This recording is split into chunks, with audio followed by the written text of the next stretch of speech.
누가복음 15장 1절부터 10절 말씀으로 예수님은 추수꾼이라는 제목으로 하나님의 말씀을 전하겠습니다. 예수님은 추수꾼. 오늘 특별히 추수감사 절기로 지키기 때문에 오늘 요한복음을 하고 하다가 잠깐 멈추고 예수님은 추수꾼이라는 제목으로 말씀을 증거해 봅니다. 여러분, 예수님은 농부, 우리는 밭이에요. 우리 잘 생각해야 됩니다. 여러분, 밭이요, 아무리 풍성한 밭이라고 이렇게 자랐다고 해도 나 좀 추수해 주세요, 추수해 주세요 아무리 외쳐도, 밭이 외쳐도 농부가 가서 트랙터를 끌고 가든지 낫을 들고 가든지 추수하지 않으면 그건 아무런 의미가 없는 거예요. 그래서 중요한 건 뭐냐 하면 농부가 중요하다는 거예요. 농부가. 예, 만약에 추수꾼이 농사가 좀 잘못됐다 할지라도, 농사가 좀 잘못됐다 할지라도 우리가 보면은 벼농사를 지으면 1등급, 2등급, 3등급 뭐 등에 옛날에는 그렇게 받았던 것 같은데 비록 내가 등해를 받는다 할지라도 예, 추수꾼이 추수를 안 해주면 그 농부가 추수를 안 해주면 아무런 쓸모가 없는 거예요. 그래서 여기서 중요한 것은 밭이 아니에요. 밭은 교회를 상징하는데 밭이 문제가 아니라 그 농부 대신 우리 주님께서 낫을 들고 와서 우리를 추수를 해줘야 우리가 천국이라는 곳간에 들어갈 수 있다는 거예요. 그래서 예수님은 추수꾼이에요. 그래서 오늘 이제 쭉 그 내용을 살펴볼 텐데요. 자, 오늘 또 이거 들 때마다 우리 지영이 자매에게 감사해요. 비록 이것이 잘 되지는 않아. 이게 화면하고 안 맞기 때문에 그래도 이걸 들고 할래요. 자, 누가복음 15장 1절부터 10절까지는 예수님이 90마리 양은 내버려 두고 그 길 잃어버린 한 양을 추수하러 가신 내용이에요. 또 10드라카마 중에 하나를 잊어버렸는데 그 한 드라카마를 추수하는 내용이에요.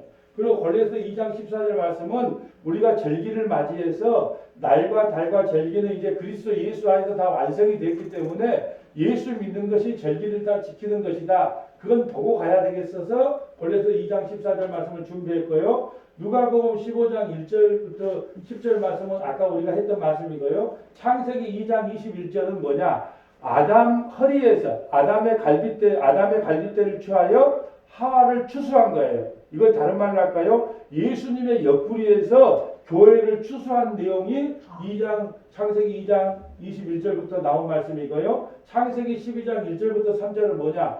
그 갈대아우르 바벨론, 지금부터 정말로 4,000년 전에 수세식 화장실이 있고 먹고 살기 좋았던 곳에 예수님이 찾아가셔서 고향 친척 아비의 집을 떠나라고 해서 아브라함을 추수해서 믿음의 조상으로 만들어줬다. 이게 창세기 12장 1절부터 3절 말씀이고요. 창세기 28장 1절부터 6절은 뭐냐?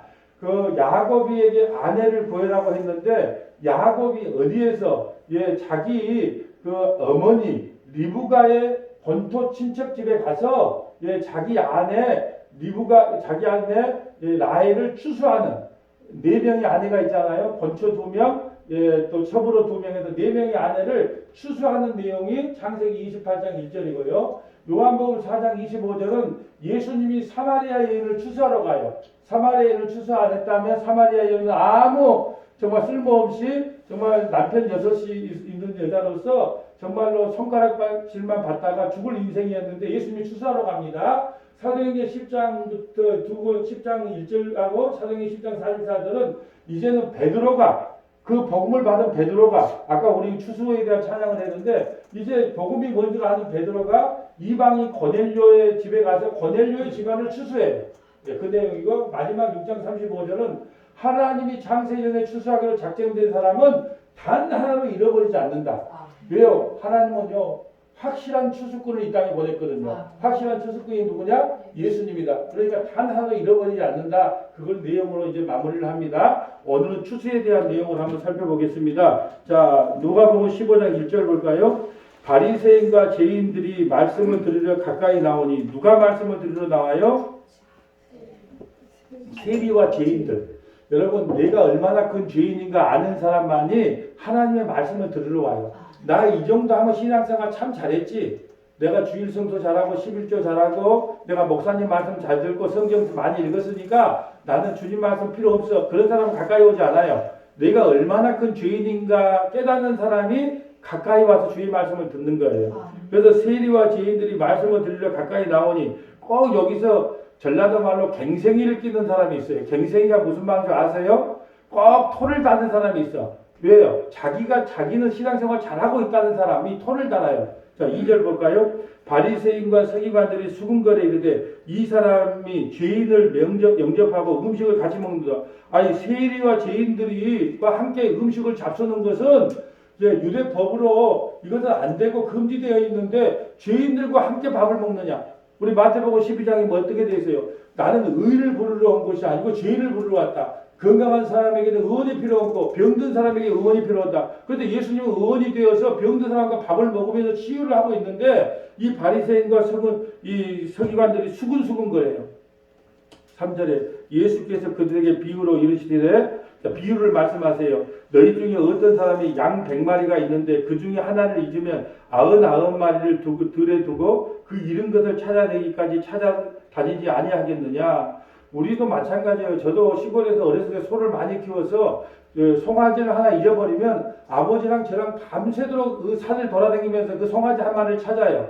예, 나머지 거 다 묶어놓고 그 한 마리를 찾으러 다녔다니까요. 찾지 않겠느냐. 5절에 또 찾은즉 즐거워 어깨에 메고 너무너무 기쁘니까 이제 즐거운 마음으로 메고 오겠죠. 6절에 집에 와서 그 벗과 이웃을 불러 모으고 말하되 나와 함께 즐기자 나의 잃은 양을 찾아내었노라 하니 그 잃어버린 한 양을 뭐 한 거예요? 추수한 거예요. 추수한 거. 근데 7절이 중요합니다. 내가 너에게 이르는 이와 같이 죄인 한 사람이 회개하면 하늘에서는 회개할 것이 없는 의인 아흔아홉으로 말미암아 기뻐하는 것보다 더한다. 그러면 회개할 것이 없는 의인 99명은 누굴까요? 99마리는 누굴까요? 예, 2절이죠. 2절. 성경은 뭐 따라 읽어라?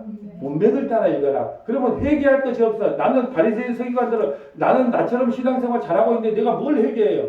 그런 사람은 구원 못 받는다는 거예요. 아흔하고 내가 구원 받을 필요가 없어. 주님 나는 추수 받을 필요가 없어요. 나는 추수꾼이 필요 없어요. 추수꾼 예수님 필요 없어요. 내가 의로운데 뭐 추수꾼이 필요합니까? 그런 99마리는 구원받지 못한다는 말이에요. 왜요? 회개할 것이 없는데. 나는 의로운데 뭘 회개해요? 추수꾼이 필요가 없어요. 그런 사람은 추수 못 받아요. 그런데 나는 이 길 잃어버린 어린 양입니다. 나는 내 주인이 내 찾아오지 아니하면 나를 추수하지 아니하면 나는 늑대의 밥이 되고 곰의 밥이 되고 사자의 밥이 될 수밖에 없습니다. 그런 사람. 그러니까 날 좀 추수해 주세요. 그 길 잃어버린 한 양만 누가 추수했다? 예수님이 추수해서 구원을 받는다. 그 말이에요. 그리고 8절부터 10절까지는요. 자, 이스라엘에는 약혼을 하고 나면 바로 결혼을 안 해요. 예, 반드시 약혼하면 1년 동안 시간을 둬요. 1년 후에 시간을 둔 다음에 결혼을 해요. 왜냐하면 1년 동안 깨끗한지 안 깨끗한지 점검을 해야 되잖아요. 그래서 약혼을 하고 1년 후에 결혼을 하는데 약혼할 때 뭐냐 하면 드라크마 10개를 줘요. 이 신부에게. 너는 내 거야. 너는 내 거야. 그러니까 이거 잊어버리지 말고 잘 갖고 있어. 그리고 신부에게 드라크마를 준단 말이에요. 그런데 신부가 뭔 일을 해다가 모르지만 하여튼 한 드라크마를 잊어버려요. 그러면 신랑이 오면 얼마나 실망하고 낙심하겠어요. 그런데 어떻게 하냐. 이걸 밤새도록 찾아서 결국은 하나를 찾아낸다는 뜻이에요. 8절 볼까요? 어떤 여자가 10드라크마가 있는데 하나를 잊으면 등불을 켜고 집을 쓸며 찾아내기까지 부지런히 찾지 아니하겠느냐. 그러면 창세전에 택한 하나의 잃어버린 양이 있듯이 창세전에 택한 한 드라크마가 있는 거예요. 드라크마가 있으면 끝까지 찾아내지 않겠냐. 밤새도록 찾아요. 예, 소파도 들고 청소기도 밀어보고 예, 또 뭐 우리 휴대폰으로 후레쉬를 펴서 보든지 하여튼 밤새도록 찾아서 끝까지 찾아낸다는 거예요. 잃어버린 한 드라크마를 끝까지 찾아낸다는 거예요. 그래서 예수님의 별명 2가지가 있어요. 하나는 뭐냐 하면 뭐예요? 스토커. 끝까지 찾아갑니다. 우리가 나쁜 신랑과 이혼해도 나쁜 신랑 어때요? 끝까지 찾아가서 그냥 해코지를 하잖아요. 근데 예수님은 좋은 의미로 스토커예요. 한번 이런 생명책에 기록된 자는 끝까지 찾아가서 추수해 내고야 말아요. 또 하나는 뭐예요? 낙장불입이에요. 문목사 나는 내를 주의 종으로 불렀어. 나 하기 싫은데요. 나는 자연이 좋아요. 나는 자유롭게 살고 싶어요. 안 돼. 낙장불입이야. 한 번 택한 찜한 사람은 절대로 패를 다시 돌려드리지를 않아요. 그래서 예수님의 별명이 낙장불입이에요. 이 드라크마 하나를 끝까지 밤새도록 찾아내는 거예요.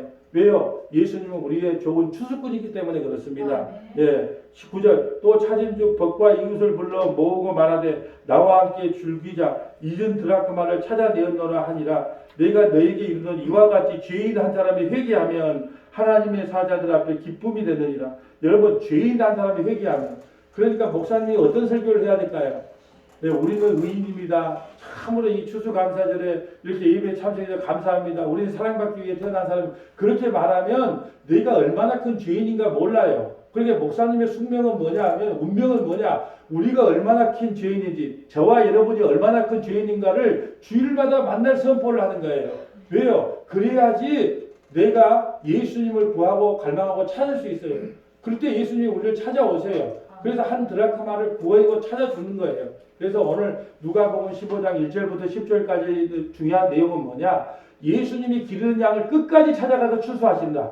또 한 드라크마를 잊어버렸다 할지라도 예수님은 밤을 새워서라도 한 드라크마를 찾아서 끝까지 추수하니까 여러분은 내가 구원 받았는가 구원 안 받았는가 그런 걱정하지 말라는 거예요. 제발 덕분에 내가 지옥 가면 어떨까, 내가 구원 못 받으면 어떨까, 내가 뭘 해서 구원을 받는다면 우리 두려움에 떨어야 돼요. 매일. 그렇지만 내가 뭘 해서가 아니라 주님께서 우리를 찾아오셔서 길 잃어버린 우리를 추수해서 하나님 나라로 인도하기 때문에 염려하고 들어오지 마라, 이런 말씀이에요. 그러면서 골로새서 2장 14절을 한번 찾아볼까요? 골로새서 한번 가볼까요? 골로새서 2장 14절. 제가 오늘 절기인데 왜 이 말씀을 찾았냐면, 여러분 보세요. 모든 절기는, 날과 달과 절기는 이제 그리스도 예수 안에서 다 이루어졌어요.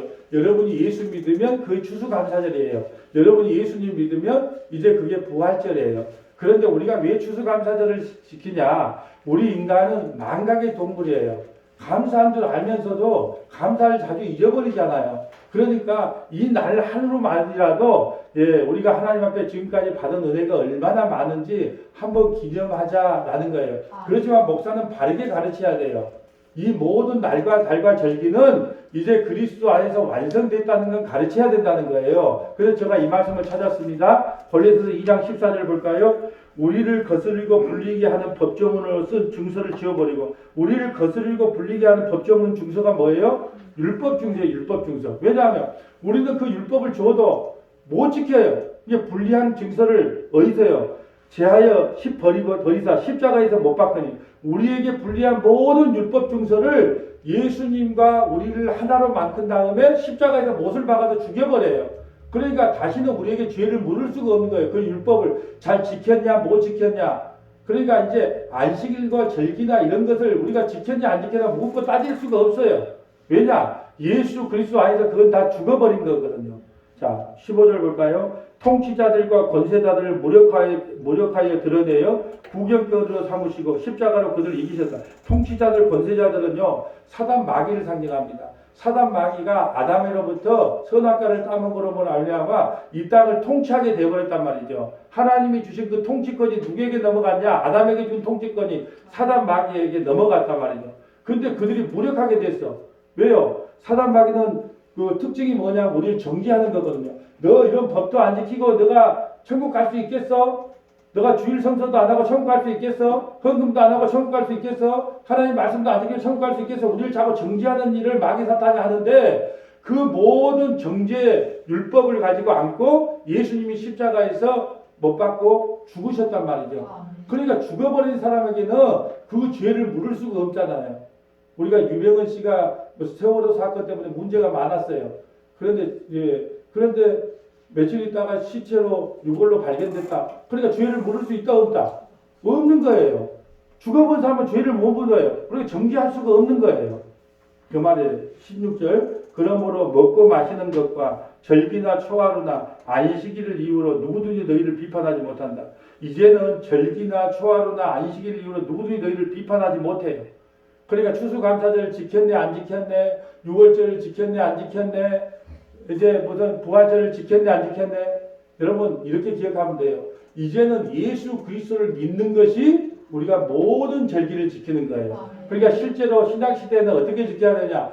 매 주일이 무슨 주일이야? 추수감사절이 돼야 되고, 매 주일이 부활절이 돼야 되고, 매 주일이 성찬절이 돼야 되고, 매 주일이 유월절이 돼야 되고, 그래 매 주일이 이제 그런 절기 지킴이지 어떤 한 날을 정해갖고 그날이 아니라는 거예요. 이제 예수 믿는 것이 뭐다? 예, 추수감사절을 지키는 것이고 예수 믿는 것이 부활절을 지키는 것이다. 그런데 우리는 두 가지 절기를 지키죠. 예, 부활절과 추수감사절만 우리 교회에서 지키는데 왜 지키냐? 하나님의 은혜를 잊어버릴 때가 많기 때문에 어느 한 날을 정해서 그녀를 기념하는 것이지 실제로 안 지킨다고 해도 아무런 문제가 될 수 없다. 저는 성경을 있는 그대로를 가르치는 거예요. 왜? 그것은 절기나 안식일을 이유로 누구들이 비판하지 못해요. 이제 예수 믿는 것이 모든 절기를 지키는 것임을 우리가 알아야 돼요. 17절 볼까요? 이것들은 장래일의 그림자나 몸은 그리스도의 것이니 이건 장래일이 다 그림자일 뿐이에요.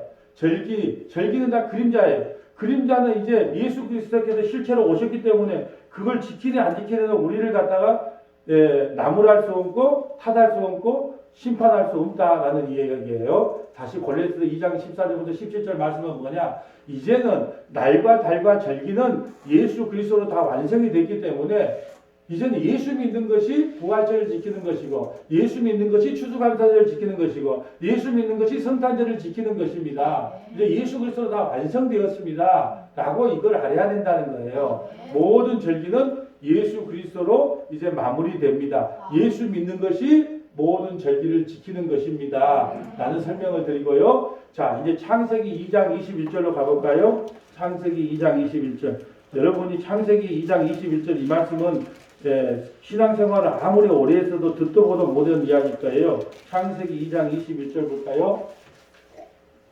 여호와 하나님이 아담을 깊이 잠들게 하시니 잠들매 그가 그 갈빗대 하나를 취하고 살로 대신 채우니라.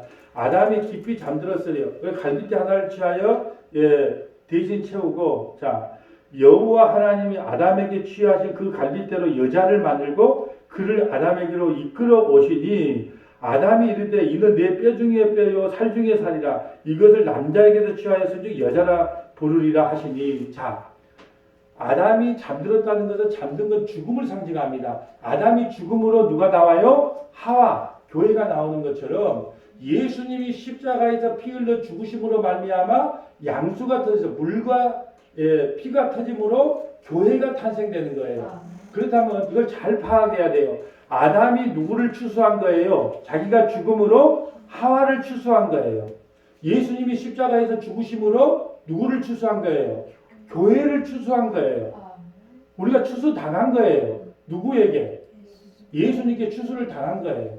그러니까 여러분이 뭘 해서 구원받는 게 아니라 우리가 추수꾼에게 추수를 당해버렸다니까요. 예수님이 십자가에 죽으시고 그 로마 군병이 옆구리를 찔렀을 때 마치 우리 여자들이 아이를 낳으면 물과 양수가 터져서 물과 피가 쏟아나오면서 새 생명이 나온 것처럼 그 옆구리에서 누가 나온다? 교회가 탄생된 거예요. 그러면 교회가 탄생됐다는 건 교회를 추수했다는 거예요.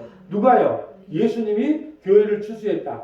아담은 오실자의 모형이라고 그랬으니까 실체적으로 예수님이 누구를 추수한 거예요? 교회를 추수해낸 거예요. 어디에서? 옆구리에서. 이것이 중요해요. 그러니까 오늘의 핵심은 뭐냐면 추수꾼에게 추수당하지 않으면 그 누구도 구원받을 수 없다라는 것을 중요하게 봐야 됩니다. 그럼 창세기로 가볼까요? 창세기 12장 1절.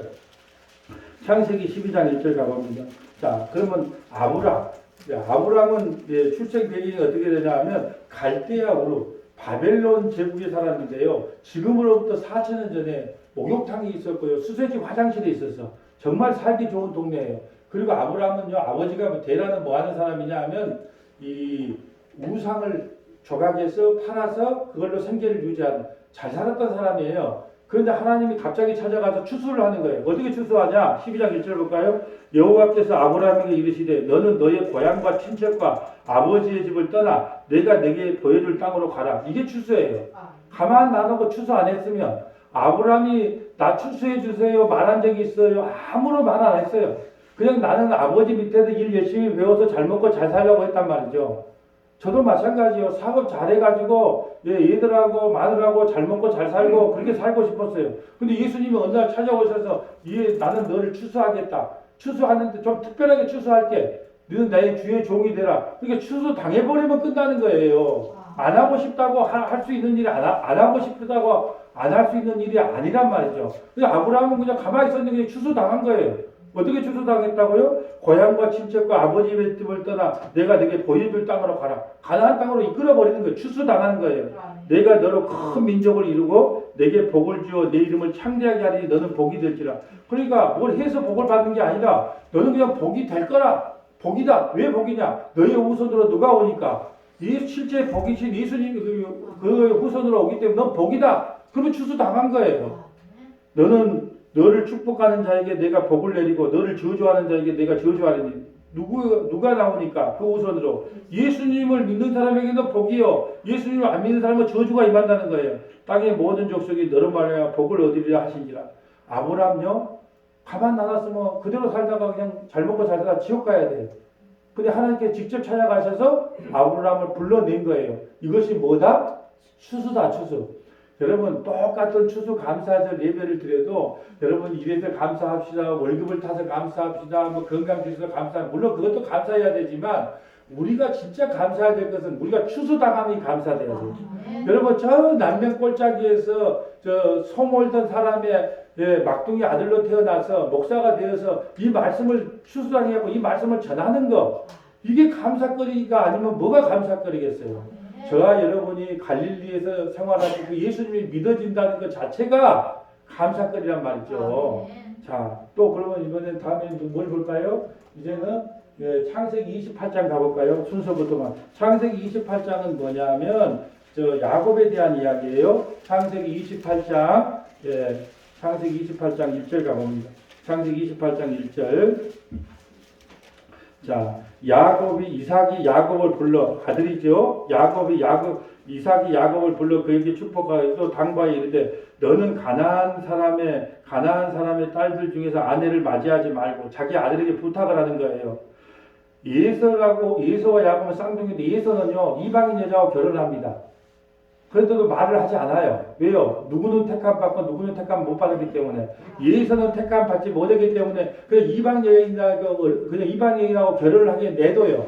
그런데 야곱은 틀려요. 야곱은 택함을 받았으니까 반드시 그 바다나람이라고 하는 그 리브가 이거 이삭의 아내 리브가의 그 고향집에 가서 아내를 얻으라 그래요. 이게 무슨 의미일까요? 고향집에 가서 아내를 얻으라. 자, 야곱을 우리는 이중 계시라고 그래요. 좀 어려운 말 할게요. 야곱은 이중 계시자예요. 자, 계시 전달자인데 이중 계시자. 야곱은 예수님을 예표하기도 하면서도 성도를 예표합니다. 자, 지금은 야곱은 예수 그리스도를 예표하고 있어요. 모든 성경은 다 예수님에 대한 이야기이기 때문에 야곱은 예수님에 대한 예표도 되지만 성도들에 대한 예표도 돼요. 자, 여기에서 28장은 예수님에 대한 예표예요. 예수님은 반드시 어디에서 창세전의 생명책에 기록된 자만 누구를 맞이한다? 신부를 맞이한다. 자, 이걸 좀 잘 들어야 됩니다. 자, 보세요. 야곱은 아무도 이방 여인을 이쁘잖아요. 아무 데서 가서 이방 여인을 취해서 결혼하면 돼요.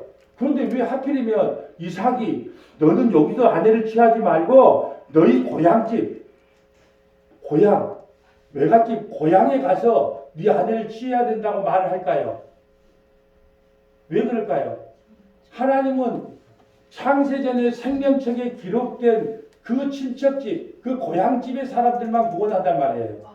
아무나 구원한 게 아니에요. 그래서 예서는 그 이방 여자하고 결혼을 하게 놔둬요. 근데 야곱은 안 돼. 반드시 고향집에 가서 아내를 얻게 하는 이유는 뭐냐? 나는 창세전의 생명책에 기록된 자만을 내 신부로 취한다는 거예요. 이게 너무나 중요한 메시지예요. 하나님께서 우리가 교회는 누구나 올 수 있어요. 교회는 아무나 됩니다. 성도는 아무나 되지를 못해요. 반드시 창세전의 생명책에 기록된 자를 그래서 고향집에 가서 아내를 취하라고 이렇게 말하는 거예요.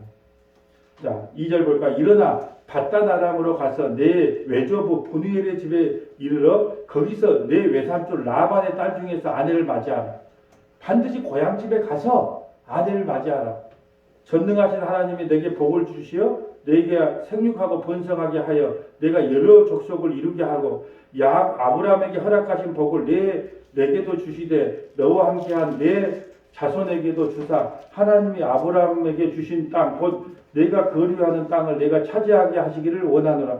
이에 이삭이 야곱을 보내매 그가 바다나람에 가서 라반에게 이르렀으니 라반은 외삼촌이에요. 라반은 아람 사람 브누엘의 아들이요 야곱과 예서의 어머니 리브가의 오라버니라. 그러니까 반드시 고향집에 가서 야곱이 너는 아내를 취하라는 것은 나는 아무나 아내를 맞이하지 않는다. 아무나 교회 삼지 않는다. 어떤 사람만 교회로 삼겠다.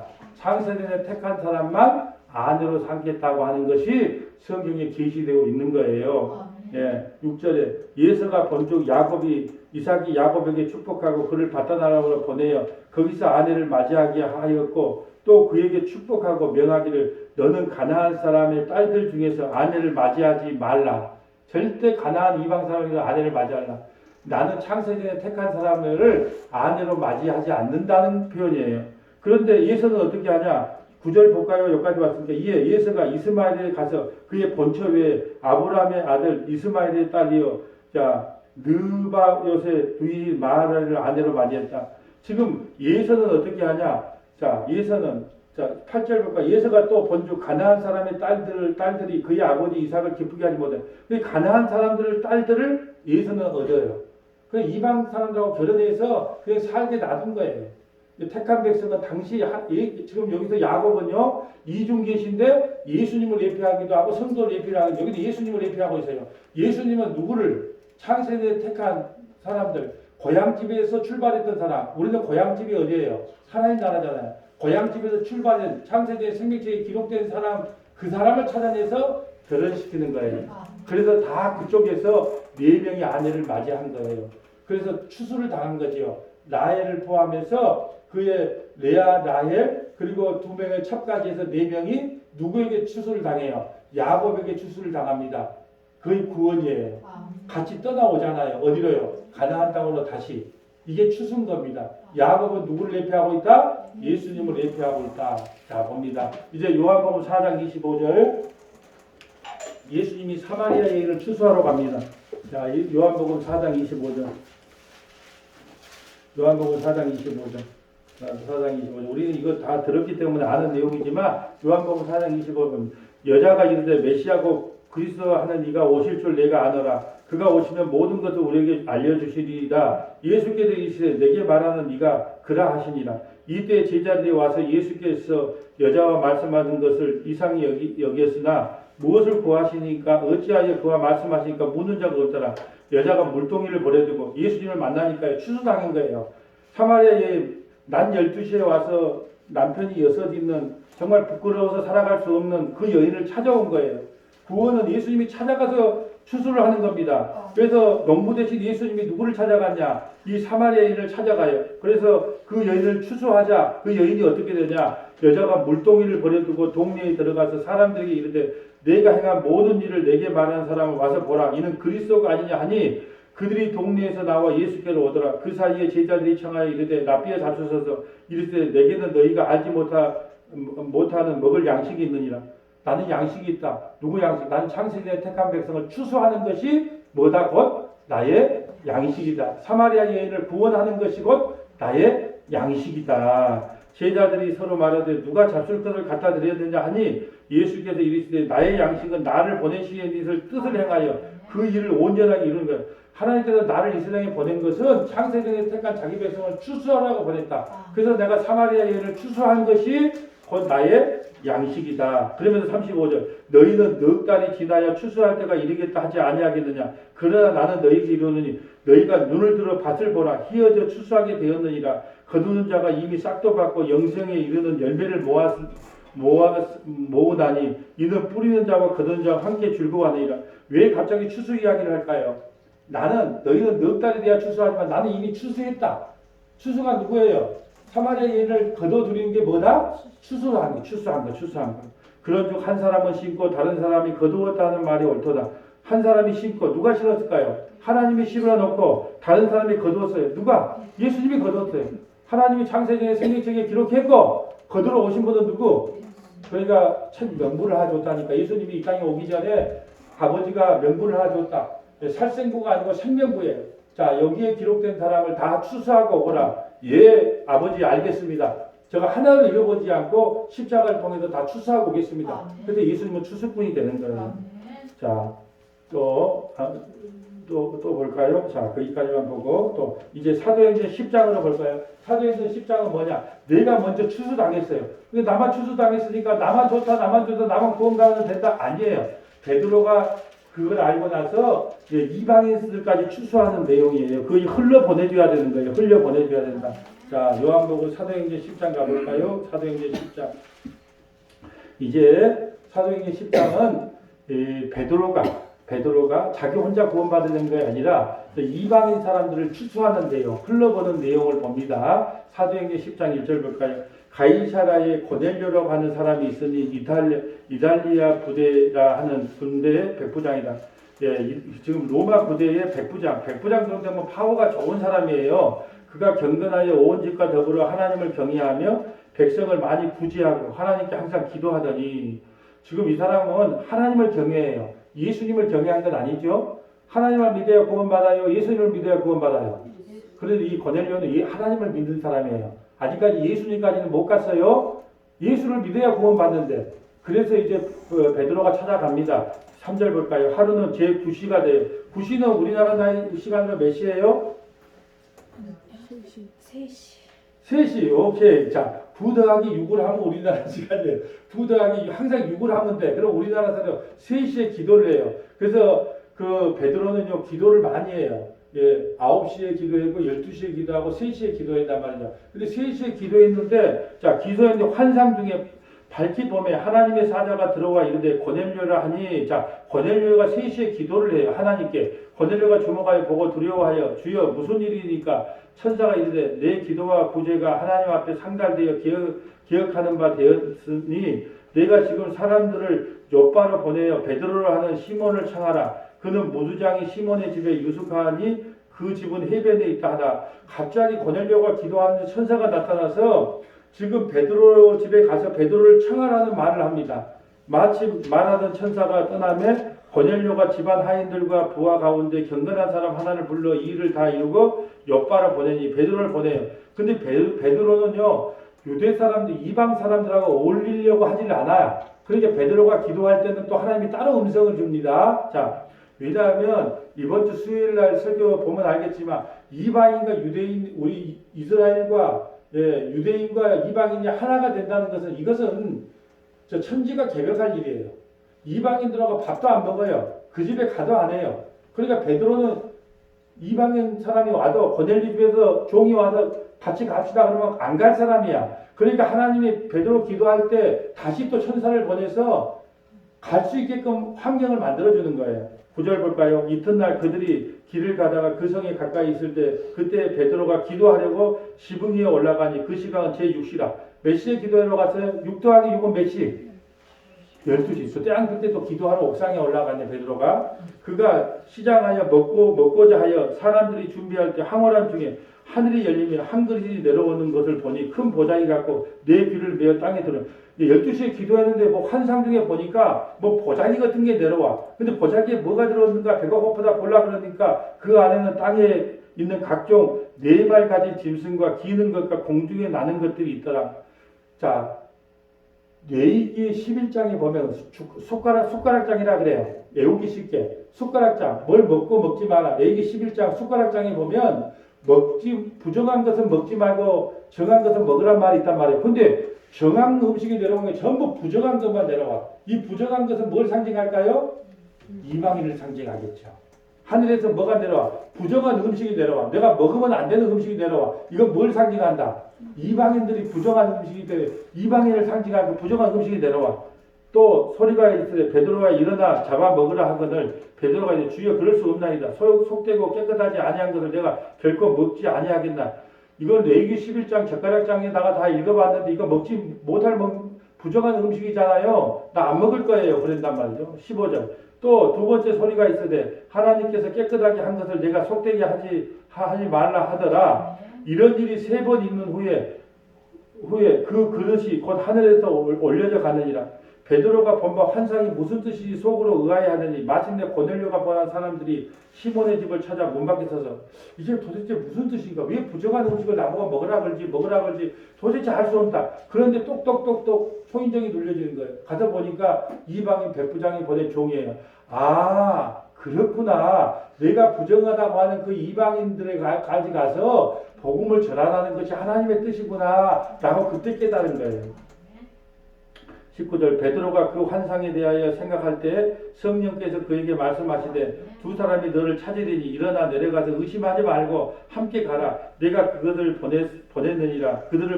보냈느니라 하시니 베드로가 내려가 그 사람들을 보고 이르되 내가 곧 너희를 찾는 사람인데 너희가 무슨 일로 나에게 왔느냐 이렇게 말합니다.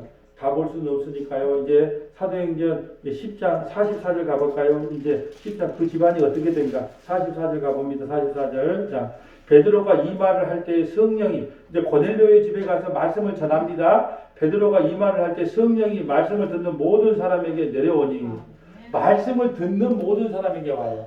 어떤 말씀이요? 그리스도의 복음을 전할 때 믿음은요 들음에서 나는데 어떤 들음이에요? 그리스도의 말씀을 전할 때 성령이 우리에게 임하게 되는 거예요.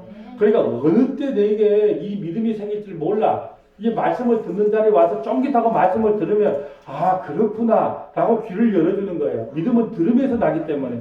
베드로가 이 말을 할 때 성령이 말씀 듣는 모든 사람에게 내려오시니 베드로와 함께 온 할례 받은 신자들이 이방인들에게도 성령 부어주심을 말미암아 놀라니 아이고 이방인 저 개 같은 이방인들도 성령이 임하는구나. 그러면서 놀랍게 여기는 거예요. 이는 방언을 말하며 하늘의 높임을 들림이더라. 이에 베드로가 이르되 이 사람들이 우리와 같이 성령을 받았으니 누가 능히 물로 세례 베품을 그말이여 하고 명하여 예수 그리스도의 이름으로 세례를 베풀라 하니라. 그들이 베드로에게 며칠 더 머무기를 청하니라. 아멘. 여러분 이제 복음이 뭔지를 깨달았던 은혜가 뭔지 깨달았던 베드로가 혼자 있는 것이 아니라 그것을 흘려주는 거예요. 누구에게? 백부장 이방인 고넬료의 집에 가서 그들을 추수하는 내용이에요. 여러분 우리가 이 복음을 들었어요. 근데 이 복음을 들었으면 뭐 나만 이 복음을 알면 되지 뭐 남이야 그냥 율법주의에 빠지든 기복주의에 빠지든 신비주의에 빠지든 인간주의에 빠지든 인본주의에 빠지든 아니 어떻게 나만 믿으면 되지 뭐 그렇게 하면 안 된다는 거예요. 내가 뭔지 하나님께서 나를 깨닫게 해줬다면 여러분도 나가서 추수해야 된다는 거예요. 누구의 이름으로? 예수님의 이름으로 추수꾼으로서 동참을 해.